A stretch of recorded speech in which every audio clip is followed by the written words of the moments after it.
Tell me, Witcher. You don't believe in destiny? Or the lesser evil? What do you believe in? What is a Witcher? White hair, big old loner, two very, very scary-looking swords.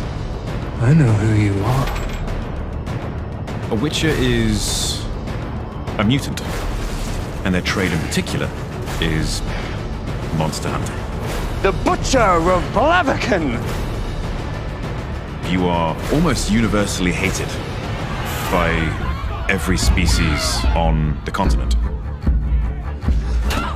It's unlikely you're going to have a cheery personality.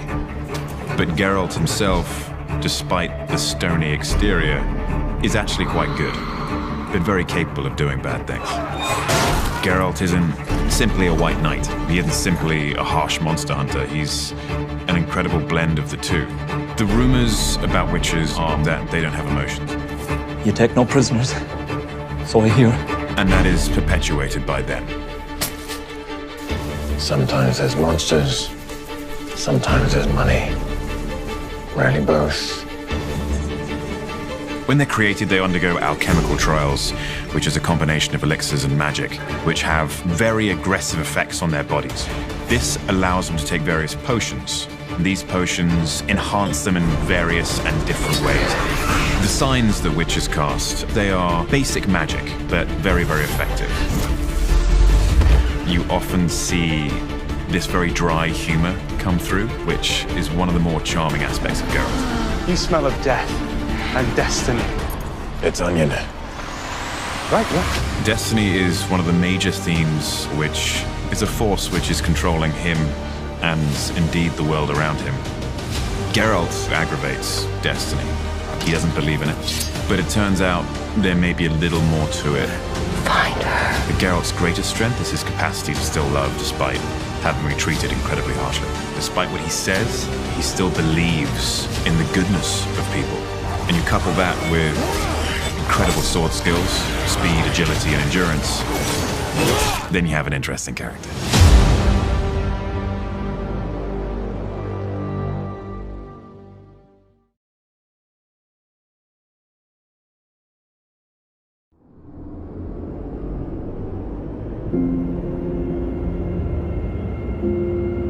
Do you know how many people wouldn't blink if you died?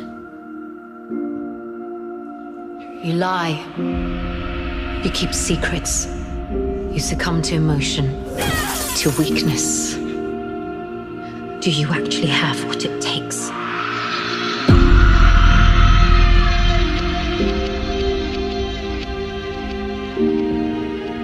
Yennefer is in a constant battle with herself. She had a really tragic childhood. A place of frustration, rage, confusion. She was born with a deformed spine and jaw abnormality, and because of that, her father resented her a lot. How much for this beast? 6. 4. Sold.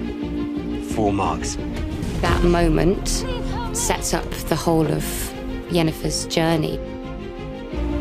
Just because you are conduits of chaos does not mean that you are capable of magic.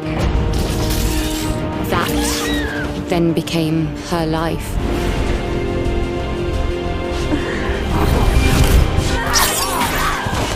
Who's next? However, she is never satisfied, always striving for something else.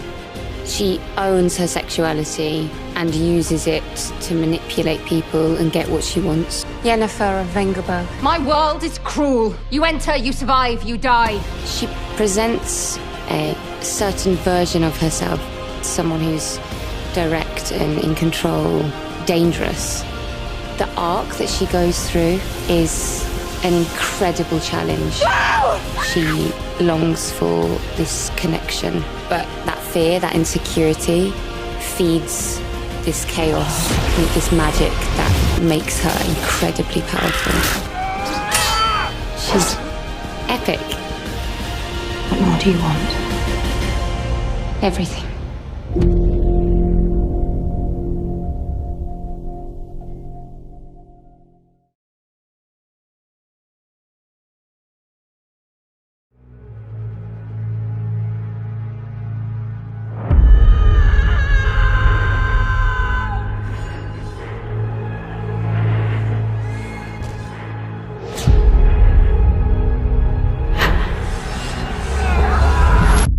Here is your first lesson. As in life, it is impossible always to be fully prepared for battle. Keep your sword close and keep moving. There's something special about this girl. She's very loyal to the people that she loves. She's built a heart from it, but just hasn't had any experience in the real world. All she's known was a sheltered life as a princess and this very secure network of people looking after her. At least you didn't shit your kicks. She's very relentless, very stubborn, and she's also very naive. I think she just wants to make sure that she doesn't get trapped in that box. Would you honour me with the dance? Martin. She'd love to. The typical conforming life of a princess. She wants to kind of break free from that. But she suddenly gets dropped in a very brutal world. People are after her. It does become something very scary. Lesson number 2. Know when it's time to stop moving. She loses everybody she's known within one night. A huge theme in The Witcher is the loss of family and the search for family. Find Geralt of Rivia. He is your destiny. If that's the last words that her grandmother has said to her, it means a great deal, and I think that's what keeps her determined to continue on. That's all she's got left to cling on to. It does mean a lot to her, but she doesn't quite know yet what it means. Being a princess doesn't matter anymore. She just doesn't know where to begin. Be careful, child. This place isn't safe if you're alone. And it's the same as every other place.